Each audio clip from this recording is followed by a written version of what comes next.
எத்தனை பேர் வந்து எல்லா லீடர்ஸை எடுத்து பாருங்க, அவங்களுடைய கரிக்குலர் கரெக்டாக இருக்குது, ஒரு விஷயத்தை நோக்கி பயணிச்சிட்டு இருக்காங்க அப்படின்னாக்கா அவங்க வந்து காலையில் கண்டிப்பாக எந்திரிப்பாங்க. ஸோ அவங்களுக்கு அந்த எந்திரிக்கிறதுக்கான ஒரு காரணம் வேணும்.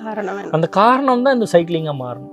ஸோ அந்த சைக்கிளிங் மாறும்போது அதே போல் பீட் த சன்ரைஸும் ஒரு ப்ரோக்ராமாக நீங்கள் எடுத்து சேலஞ்சு உங்களுக்கே சேலஞ்ச் பண்ணுங்கள். ஒரு 100 days நான் வந்து சன்னுக்கும் எனக்கு ஒரு காம்படிஷன், அந்த 100 days யார் ஜெயிப்பாங்கன்னு பார்ப்போம். மேபி 1 or 2 days மிஸ் ஆகலாம், ஒன்றும் பிரச்சனை இல்லை. நீங்கள் நெக்ஸ்ட் டே கவுண்ட் பண்ணுங்கள். எல்லாருமே வந்து க்ரோத் வந்து அப்படியே ஸ்டடியாக போகணும் கிடையாது.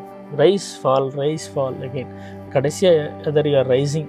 அதுதான் இந்த 100 நாள் நீங்கள் ஒரு சேலஞ்ச் பண்ணுறீங்க, ஒரு 60 days உங்களால் கம்ப்ளீட் பண்ண முடியுதுன்னா அது ஒரு பெரிய விக்ட்ரி ஆச்சே. 100 days நீங்கள் தூங்குறதுக்கு 60 days உங்களால் 60% நீங்கள் வந்து அச்சீவ் பண்ணிட்டீங்க அப்படின்னா பெரிய விஷயம். அப்போ உங்கள் மேலே ஒரு கான்ஃபிடென்ஸ் வருது. ஸோ அப்போது உங்களுக்கு உங்கள் மேலே இருக்கிற நம்பிக்கை அதிகமாகும். ஸோ அதான் நான் அடிக்கடி சொல்லுவேன், even if the entire world believes in you, if you do not believe in yourself, you cannot make it up in your life. ஆனால் இந்த உலகமே உன்னை நம்பாவிட்டாலும் நீ உன்னை நம்பினால் கண்டிப்பாக வாழ்க்கையில் முன்னேறலாம்.